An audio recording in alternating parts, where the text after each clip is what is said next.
Hello everyone, welcome back to my channel Easy Learn Science Gayu. இப்போ நம்ம பார்க்க போகிற பார்ட் என்னென்னா யூனிட் 6ல் இருக்க கண்டினியூஷன் பார்ட் 4 நம்ம பார்க்க போகிறோம். வாங்க நம்ம வீடியோக்குள்ளே போகலாம்.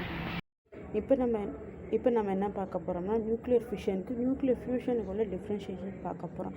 இதில் நியூக்ளியர் ஃபியூஷனுக்கான டிஃப்ரென்ஷியேட் பார்த்திங்கன்னா இதில் ஆட்டம்ஸ் பார்த்திங்கன்னா ஸ்ப்ளிட்டப் ஆகி லைட்டு நியூக்ளியராக என்ன ஆகும்னா பிரிஞ்சு ரியாக்ஷன் நடக்கிறது தான் நியூக்ளியர் ஃபியூஷன். அது நியூக்ளியர் ஃபியூஷனில் பார்த்திங்கன்னா ஒரு 2 or more லைட்டர் நியூக்ளியர் என்ன ஆகினா கொலைட்னா ஒன்றா ஆகி ஒரு ரியாக்ஷன் நடக்கிறது தான் வந்து நியூக்ளியர் ஃபியூஷன் சொல்லுவாங்க. இதில் வந்து ஃபியூஷனில் பார்த்திங்கன்னா ஆட்டம்ஸில் ஸ்ப்ளிட் ஆகி நிறைய எனர்ஜி வந்து வெளியே கொண்டு வரும். அதே ஃபியூஷனில் பார்த்திங்கன்னா நியூக்ளியர் செவரல் டைம்ஸ் வந்து அதிகமாக ஃபிஷனில் இருக்க எனர்ஜியோட ஃபியூஷனில் வந்து எனர்ஜி வந்து அதிகமாக ரிலீஸ் பண்ணும். அதே மாதிரி வந்து ஃபிஷன் வந்து நேச்சுரலாக அக்கர் ஆகாது. அதே ஃபியூஷன் பார்த்திங்கன்னா சன்லேயும் ஸ்டார்லேயும் தான் அதோட ரியாக்ஷன் நடக்கும். ஃபிஷனில் வந்து little energy is needed to split. கொஞ்சமான எனர்ஜி இருந்தால் மட்டும் போதும் ஆட்டமை ஸ்ப்ளிட் பண்ணுறதுக்கு ஃபிஷன் ரியாக்ஷன். அதே மாதிரி ஃபியூஷன் ரியாக்ஷனில் பார்த்திங்கன்னா ஹையர் எனர்ஜி தேவை. ஒரு ஃபியூஷனில் வந்து 2 or more atoms together new fusion reaction. அதாவது 2 ஆட்டம் சேர்ந்து இருந்து ஒரு ஃபிஷன் ரியாக்ஷன் பண்ணணும்னா ஹையர் எனர்ஜி இதுக்கு தேவை. அதே மாதிரி பார்த்தீங்கன்னா நியூக்ளியர் ஃபிஷன் வந்து atomic bomb works on the principle of nuclear ஃபிஷனில் ஒர்க் பண்ணும்.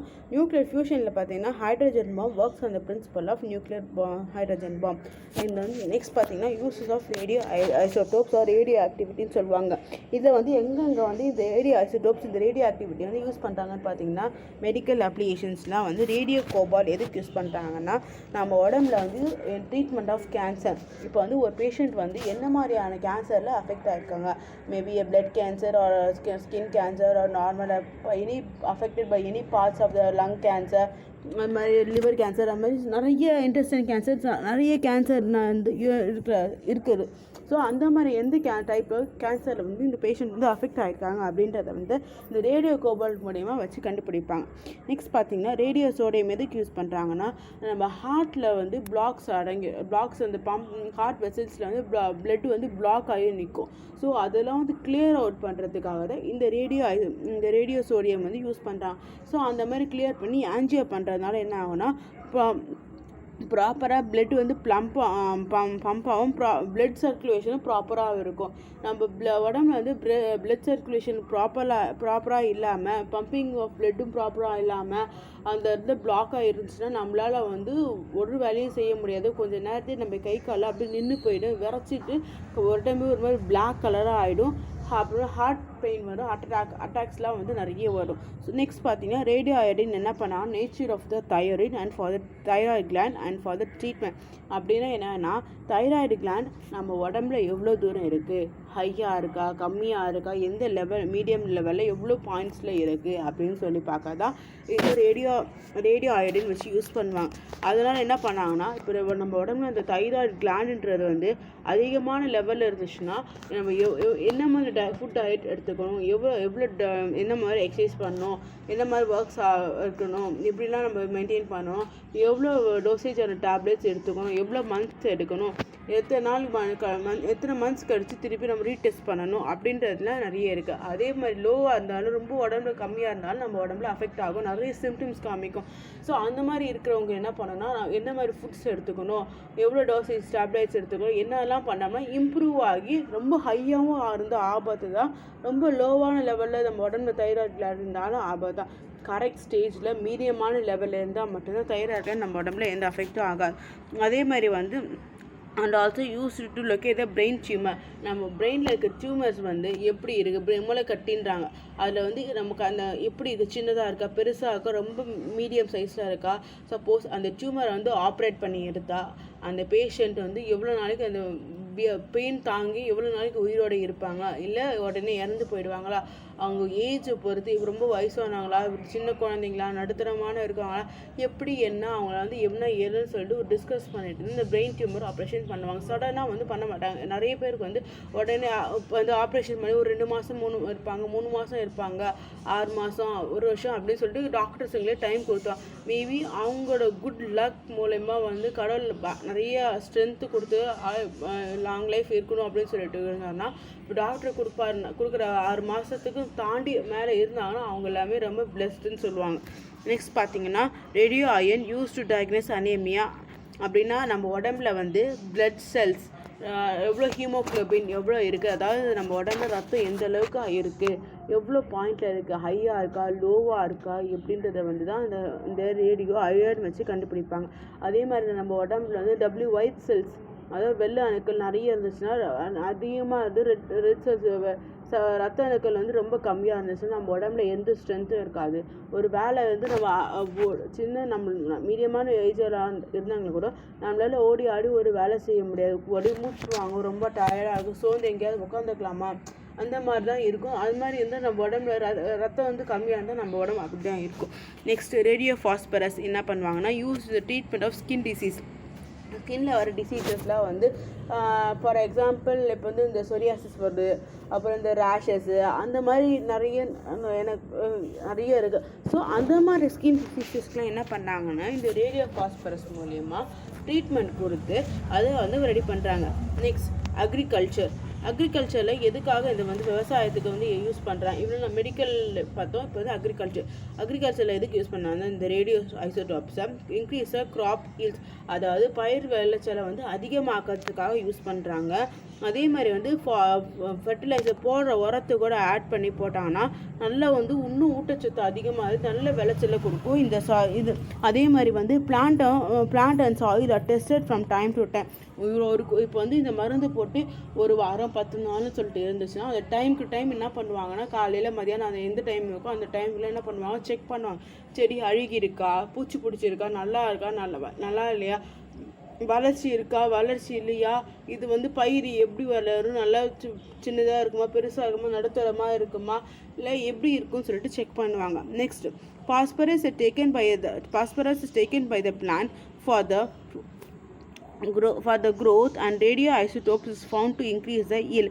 phosphorus எதுக்கு பிளான்ட்ஸுக்கு எடுக்கிறாங்கன்னா அதோட வளர்ச்சி நல்லா இருக்கணும் அப்படின்றதுக்காக தான் வந்து இந்த phosphorus எடுத்துக்கிறாங்க. இப்போ நெக்ஸ்ட் வந்து radio isotopes is found to increase the yield. அதே மாதிரி ரேடியோ ஐசோடோப்ஸ் இருக்கிறதுனால நல்ல வளர்ச்சி கொடுத்து நல்லா வந்து விவசாயத்தை நல்லா ஊக்குவிக்கும். இல்லைனா வந்து இந்த செடி இருக்குன்னா அந்த இடத்துல வந்து அப்படியே நின்று போயிடும். Next sprouting and spoilage of onions, potatoes, grams are prevented by exposure to very small amount of radiation. அதாவது மண்ணுக்கு அடியிலேயே வளருது, அதாவது இந்த ஆனியன், பொட்டேட்டோ, கிராம்ஸ், அப்புறம் வந்து carrot, cabbage and then garlic, இதெல்லாம் வந்து கார்லிக்லாம் வந்து மண்ணுக்கு அடியிலேருந்து தானே விளைஞ்சு வருது. ஸோ அதெல்லாம் வந்து என்ன ஆகும்னா அழுகி போயிடக்கூடாதுன்றதுக்காக தான் இந்த ஃபாஸ்பரஸ் கூட இந்த ரேடியோ ஐசோடோப்ஸ் வந்து கலந்து செய்கிறாங்க. நெக்ஸ்ட் பார்த்தீங்கன்னா ஒரு நிறைய சின்ன ஒரு ஸ்மால் அமௌண்ட்டை வச்சு எடுக்கிறாங்க. Next certain perishable cereals remain fresh beyond their normal lifespan when exposed to radiation. இதனால் என்ன ஆகும்னா அதோட நார்மல் லைஃப் ஸ்பேன் பார்த்தீங்கன்னா அப்போ நல்லாவே இருக்கும்.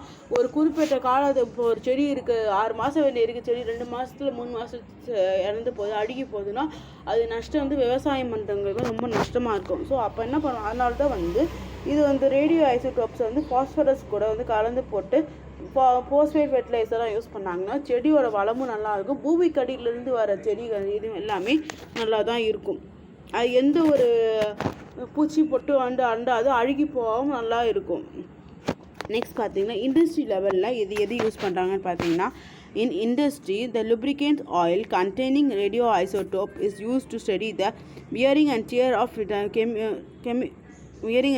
of thermo machinery. அதாவது இண்டஸ்ட்ரி லெவலில் எதுக்கு யூஸ் பண்ணுறாங்கன்னா ஒரு மிஷினரி பார்ட்டை உள்ளே போடுறதுக்கும் அதை திருப்பி கழட்டுறதுக்கும் தான் வந்து என்ன பண்ணுறாங்கன்னா இந்த ரேடியோ ஐசோடோப் யூஸ் பண்ணுறாங்க. And isotope of aluminium foil is used in the airlines to detect the explosive of the case luggages. அதாவது ஒரு லக்கேஜ் தான் அதிகபட்சமாக இருக்க லக்கேஜ் எல்லாம் தூக்கிறதுக்கு எடுக்கிறதுக்குலாம் என்ன பண்ணுவாங்கன்னா எடுத்துகிட்டு வர ஏர்பிளைனில் வந்து இந்த ரேடியோ ஆக்டிவ் வைக்கிறதுனால லக்கேஜ் எல்லாம் தூக்கிட்டு வர்றதுக்கு அது ஒரு விதமான ஹெல்ப்ஃபுல்லாக இருக்கும் அவங்களுக்கு. And isotope of American used in many industries as a smoke டிடெக்டர்னால் இந்த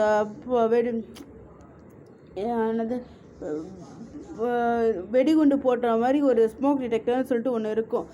இப்போ கண்ணீர் புகை கொண்டு வீசி சொல்கிற மாதிரி அதை வந்து இதுக்கு வந்து இந்த ரேடியோ ஆக்டிவாக யூஸ் பண்ணுவாங்க.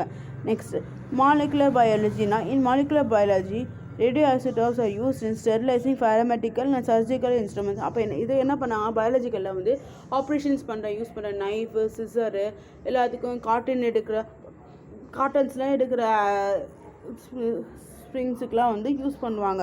அதே மாதிரி வந்து பாராமெடிக்கல்ஸ்லாம் வந்து மெடிக்கல் லைனில் இருக்க டேப்லெட்ஸ்லாம் மேனுஃபேக்சரிங்லாம் பண்ணுறதுக்கு இது ரேடியோ ஐசோடோப்பை யூஸ் பண்ணுறாங்க. நெக்ஸ்ட் ரேடியோ கார்பன் டேட்டிங்கிறது வந்து C14 is radioactive with half life of 5.570 years. அதாவது என்னன்னா இந்த லைஃப் டைமில் ஆஃப் ரேடியோ ஆக்டிவ் கார்பன் டேட்டிங்கில் என்ன ஆகுதுன்னா, செடி வந்து என்ன ஆகுது, சாப்பாடு எங்கேருந்து எடுத்துக்குதா, ஃபுட்டுலேருந்து ஏர்லேருந்து தான் இதோட சாப்பாடை எடுத்துக்குது. ஸோ அப்போ என்ன ஆகுனா அதோட கார்பன் டேட்டிங் வந்து நிறைய நாள் இருக்கிறதுனால அது வுட்டுலேருந்து கூட என்ன பண்ணுவாங்க, அந்த கார்பன் டேட்டிங் எடுத்து ஒரு குறிப்பிட்ட இவ்வளோ நாளைக்கு இவ்வளோ தூரம் இருக்குன்னு சொல்லிட்டு இந்த கார்பன் டேட்டிங் ரேடியோ ஆக்டிவ் பண்ணுவாங்க. Next nuclear reactor. இப்போ நியூக்ளியர் ரியாக்டர்னால் என்ன, அதோட காம்போனன்ட்ஸ்னால் என்ன, எப்படி யூஸ் பண்ணுறாங்கன்னு பார்க்கலாம். A nuclear reactor produces and controls the release of energy from splitting the atoms of certain elements. In nuclear power reactor, the energy release is used as a heat makes steam to generate electricity. அதாவது என்ன, ஒரு nuclear ரியாக்டர்னால் என்னன்னா, ஒரு energy release பண்ணுறதுக்கு splitting of atoms into certain elements, ஒரு atom வந்து எலமெண்ட்டாக split பண்ணுறதுக்கு தான் வந்து பவர் ரியாக்டர் மூலமாக இது யூஸ் பண்ணுறாங்க. நெக்ஸ்ட் பார்த்தீங்கன்னா, principle of using nuclear power to produce electricity are the same to most type of reactor. Energy release the continuous fission of the atoms of the fuel is harnessed as heat is either a gas or water and is used to produce steam.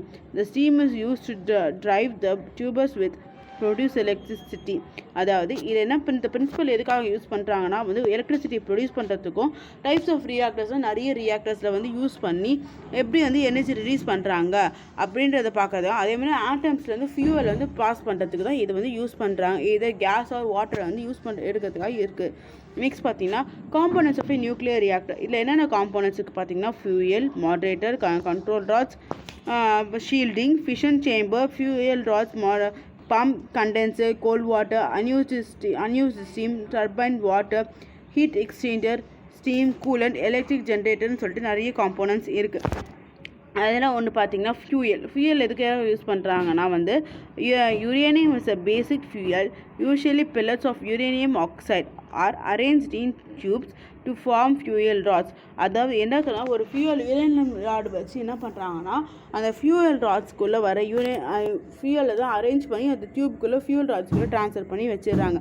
The rods are arranged into fuel assemblies in the reactor core. அப்போ வந்து என்ன ஆகிடும், அது arrange பண்ணி வைக்கிறப்ப என்ன, அந்த reactor கோரில் போய் வந்து நின்றுக்கும். Next moderator. Material in which slow down the neutrons released from fission so that the cause more fission is it is usually water, but they heavy or graphite. Heavy water coffee. அப்போ என்ன ஆகிடுனா, இந்த மாடரேட்டரில் வந்து இருக்கிற வாட்டரில் வந்து move பண்ணி slow down ப்ராசஸில் பண்ணுறதுனால என்ன ஆகும்னா, காஷஸ் மோர் ஃபிஷன்னா என்ன சொன்னால், அதிகமான அளவுக்கு எனர்ஜி வந்து ரிலீஸ் பண்ணும்.